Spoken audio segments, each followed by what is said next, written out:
Hello students, इस video में JEE advance 2026 का क्वेश्चन डिस्कस करते हैं। देखिए, ये पेपर 1 का क्वेश्चन नंबर 1 है। Consider a large disc of radius r and two smaller discs each of radius r by 50 lying on its circumference as shown in the figure। देखिए, एक disc है r radius का, diagram में clearly दिख रहा है, और दो छोटा छोटा डिस्क है, दोनों का रेडियस है स्मॉल r।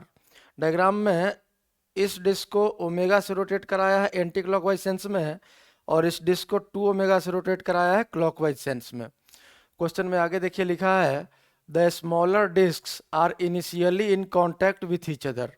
दोनों छोटा डिस्क जो है ये एक दूसरे के कांटेक्ट में है, और सरकमफरेंस पर तो है ही बड़े डिस्क के, with an angular separation delta theta between their centres. अब दोनों के सेंटर के बीच का एंगुलर सेपरेशन डेल्टा थीटा दिया हुआ है, किसके रेस्पेक्ट में? तो सेंटर ऑफ बिगर डिस्क, ये बड़ा वाला डिस्क है, इसके सेंटर के रेस्पेक्ट में एंगुलर सेपरेशन कितना है? Delta theta. दोनों डिस्क का initially they are made to roll without slipping in opposite directions with constant angular velocities omega and 2 omega. Omega से इसको घुमा रहा है एंटी क्लॉकवाइज सेंस में, और 2 ओमेगा से इसको घुमा रहा है क्लॉकवाइज सेंस में। While the large disc is held stationary, और लार्ज डिस्क स्टेशनरी है, मतलब ये रेस्ट में है, ये मूव नहीं कर रहा है, v equals 0। The time tau at which a smaller disks are again in contact is।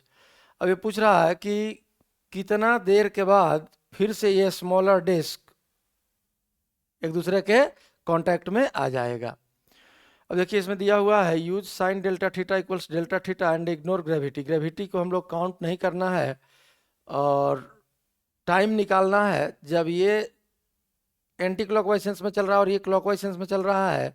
Gravity को काउंट नहीं करना है, मतलब mg इसको डिस्टर्ब नहीं करेगा, तो ये दोनों सरकमफरेंस के लॉन्ग ही चलेगा, तो कितने टाइम के बाद फिर से वापस मिल जाएगा, यही हम लोगों को सॉल्व करना है। अब देखिए, इस क्वेश्चन में सबसे पहले जब इस बिगर डिस्क जो है ये रेस्ट में है, बड़ा वाला डिस्क रेस्ट में है, और इसके ऊपर ये दोनों डिस्क प्योर रोलिंग में है, स्लिपिंग नहीं है। तो सबसे पहले प्योर रोलिंग के लिए इन दोनों के सेंटर का वेलोसिटी हम लोग लिख लेते हैं। चूंकि ये डिस्क राइट साइड वाला 2 ओमेगा से रोल कर रहा है, तो इसके सेंटर का वेलोसिटी हो जाएगा v equals 2r omega. v equals r omega, radius r है स्मॉल r, और एंगुलर वेलोसिटी 2 ओमेगा है, तो इसके सेंटर का वेलोसिटी हो गया 2r ओमेगा। अब अगर इस सेंटर को अगर हम लोग C2 कह ले, इस सेंटर का नाम दे देते हैं C2, तो C2 का एंगुलर वेलोसिटी अगर इस ओरिजिन के रेस्पेक्ट में लिखें, बिगर डिस्क के सेंटर के रेस्पेक्ट में, तो एंगुलर वेलोसिटी हम लोग लिख सकते हैं ओमेगा 2। C2 का लिख रहे हैं इसलिए ओमेगा 2 इक्वल्स वेलोसिटी है कितना? 2r ओमेगा, और डिवाइडेड बाई इस O के रेस्पेक्ट में रेडियस कितना हो जाएगा? तो capital R plus small r। C2 का कैपिटल R बड़े डिस्क का रेडियस और छोटे डिस्क का रेडियस स्मॉल r, तो divided by R plus R। अब इसी तरह से अगर हम लोग इस लेफ्ट वाले डिस्क का देखें, तो इसका सेंटर का वेलोसिटी इधर होगा r ओमेगा, चूंकि प्योर रोलिंग में है, तो रेडियस हो गया स्मॉल r, और एंगुलर स्पीड दिया हुआ है इसका ओमेगा। और अब अगर इसी O के अबाउट, बड़े डिस्क के सेंटर के अबाउट, इस सेंटर का नाम देते हैं हम C1, तो इस सेंटर का अगर एंगुलर वेलोसिटी हम लोग लिखे, चूंकि ये मूव कर रहा है सरकमफरेंस के लॉन्ग, तो इसका अगर एंगुलर वेलोसिटी हम लोग लिखें तो ये आ जाएगा आपका ओमेगा 1, चूंकि C1 का लिख रहे हैं इसलिए ओमेगा 1, और वेलोसिटी हो गया सेंटर का r ओमेगा, और डिवाइड बाई यहाँ से रेडियस कितना हो गया इसका, फिर से capital R plus small r। अब क्वेश्चन में देखिए, स्मॉल r का वैल्यू दिया हुआ है r/50।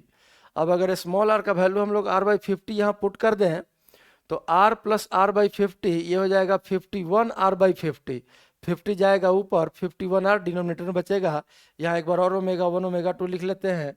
Omega 1 equals small r हो जाएगा आपका r/50। यही स्मॉल r का वैल्यू पुट कर दिए, ओमेगा तो ओमेगा ही रहेगा, ओमेगा दिया हुआ है, और r प्लस r का वैल्यू आ गया आपका 51 कैपिटल R/50 चला जाएगा ऊपर, ये 50 कैंसिल हो गया, ये R भी कैंसिल हो गया, और ये वैल्यू आ गया ओमेगा/51। अब इसी तरह से ओमेगा 2 अगर हम लोग लिख लें तो सब कुछ सेम है, सिर्फ ओमेगा के जगह पर यहाँ 2 ओमेगा है। तो ये जो भी वैल्यू आया है ओमेगा 1 उसका डबल हो जाएगा। तो इसको सीधा हम लोग लिख लेते हैं 2 ओमेगा बाई 51। ये आपके दोनों डिस्क के, स्मॉलर डिस्क के सेंटर का एंगुलर वेलोसिटी हम लोग लिख लिए है ओ के रेस्पेक्ट में। अब हम लोग इस क्वेश्चन को रिलेटिव सॉल्व करते हैं। अगर हम लोग डिस्क सी जिसका सेंटर C1 है, मतलब लेफ्ट वाले डिस्क पर, स्मॉलर डिस्क पर अगर हम लोग ऑब्जर्वर बैठा दें तो ये डिस्क रेस्ट में आ जाएगा, और रेस्ट में आ जाएगा तो उस ऑब्जर्वर के रेस्पेक्ट में C2 का अगर एंगुलर वेलोसिटी निकाले तो रिलेटिव एंगुलर वेलोसिटी कितना हो जाएगा, omega relative equals omega 2 minus omega 1। तो ओमेगा 2 कितना है, ओमेगा 2 2 ओमेगा बाई 51 इस डायरेक्शन में। मतलब ये ओमेगा हो गया आपका, देखिए ओमेगा 2 का डायरेक्शन इधर आ जाएगा, ये ओमेगा 2 का डायरेक्शन है, और ओमेगा 1 का डायरेक्शन आपका इधर आ जाएगा, ये ओमेगा 1 का डायरेक्शन है। तो दोनों का सेंस अपोजिट है, ओमेगा 2 क्लॉकवाइज है, ओमेगा 1 एंटी क्लॉकवाइज है। तो जब रिलेटिव एंगुलर वेलोसिटी लिखेंगे ओमेगा 2 माइनस ओमेगा 1, तो ओमेगा 2 अगर ये वैल्यू पॉजिटिव लिखे तो ओमेगा 1 को नेगेटिव लिखना होगा, तो माइनस माइनस क्या हो जाएगा, प्लस। तो ये वैल्यू आ गया 3 ओमेगा बाई 51, 3 ओमेगा बाई 51, और 3 से हम लोग चाहें तो इसको कैंसिल भी कर सकते हैं, ओमेगा बाई 17। यही आपका रिलेटिव एंगुलर वेलोसिटी आ गया। अब देखिए हम लोग को ये निकालना है कि कितने टाइम पर फिर से मिलेगा। जब रिलेटिव हम लोग ले रहे हैं तो फिर लेफ्ट वाला डिस्क जिसका सेंटर C1 है ये तो रेस्ट में आ गया, और ये राइट वाला जो डिस्क है ये रोटेट करने लगा कितना से, ओमेगा रिलेटिव मतलब 3 ओमेगा बाई 51 या ओमेगा बाई 17 से। अब देखिए यहाँ एक डायग्राम बनाया गया है, इसमें यही डिस्क है आपका 1 जिसका ये सेंटर है C1 और ये रेस्ट में है, रिलेटिव कैलकुलेशन में ये रेस्ट में आ गया। और ये जो आपका डिस्क है, डिस्क नहीं ये सेंटर C2, डिस्क भी रोटेट करेगा साथ में, ये जो C2 है ये आपका इस डायरेक्शन में रोटेट करना शुरू कर दिया ओमेगा रिलेटिव से, रिलेटिव भी कैलकुलेट कर रहे हैं। अब ये ओमेगा यहाँ से यहाँ प्योर रोलिंग में रोल करते हुए यहाँ से घूमते हुए जब यहाँ पहुँचेगा, यहाँ जब पहुँचा तो ये यहाँ से चला है t इक्वल टू 0 पर, और ये यहाँ पहुँचा t इक्वल्स टॉ पर। यही टॉ का वैल्यू हम लोगों को निकालना है। और देखिए ध्यान से जरा, इस क्वेश्चन में ये एंगल दिया हुआ है डेल्टा थीटा, डेल्टा थीटा मतलब इनिशियल पोजीशन में। तो ये एंगल अगर डेल्टा थीटा है तो जरूर ये एंगल भी डेल्टा थीटा ही होगा। तो अब जरा सोचिए इस दूसरे डिस्क को कितना एंगल रोटेट करना पड़ा फिर से कांटेक्ट में जाने में। तो ये हो जाएगा, आपको साफ साफ दिख रहा है डायग्राम में, 2 पाई माइनस 2 डेल्टा थीटा। अब 2 पाई माइनस 2 डेल्टा थीटा, तो अगर डेल्टा थीटा का वैल्यू हम लोग निकाल लें तो यहाँ से हम लोग को एंगुलर डिस्प्लेसमेंट मिल गया, और रिलेटिव एंगुलर वेलोसिटी हम लोगों को पता है। तो टाइम निकालना है तो tau equals displacement, angular displacement divided by angular velocity. तो टॉ का वैल्यू सीधा हो जाएगा आपका, यहां से टॉ का वैल्यू आ जाएगा टाइम का 2 pi minus 2 delta theta divided by omega relative. अब यहाँ से सिर्फ हम लोग को डेल्टा थीटा का वैल्यू निकालना है। तो देखिए कुछ इन्फॉर्मेशन यहाँ दिया हुआ है, यहाँ से दोनों सेंटर C1 और C2 के बीच का डिस्टेंस ये हो जाएगा 2r, और ये आर्क लेंथ जैसा बिहेव करेगा, और टोटल रेडियस कितना हो गया तो r प्लस r। तो हम लोग arc length equals, arc length हो गया आपका 2r, यहाँ से भी देख सकते हैं C1 और C2, और यही C2 यहाँ पहुँचा है, यही C2 जो है ये रोटेट करते हुए यहाँ से यहाँ पहुँचा है। तो ये डिस्टेंस भी r है, सॉरी ये डिस्टेंस भी 2r है, एक डिस्क का रेडियस r स्मॉल r, तो ये डिस्टेंस भी 2r और ये डिस्टेंस भी 2r। तो टोटल कितना डिस्टेंस हो गया ये आर्क लेंथ, टोटल ही डिस्टेंस एंगल लिख लेते हैं। तो 2 delta theta angle equals arc length हो गया 4r, 4 स्मॉल r, यहाँ से C2 से लेके इस C2 तक, तो यहाँ से r r r और r 4r, और डिवाइडेड बाई रेडियस, तो रेडियस तो यहाँ से हो जाएगा capital R plus small r, capital R plus small r आया था कितना 51r डिवाइडेड बाई 50, तो 50 जाएगा न्यूमरेटर में। अब स्मॉल r का वैल्यू अगर हम लोग पुट कर लें तो 2 डेल्टा थीटा,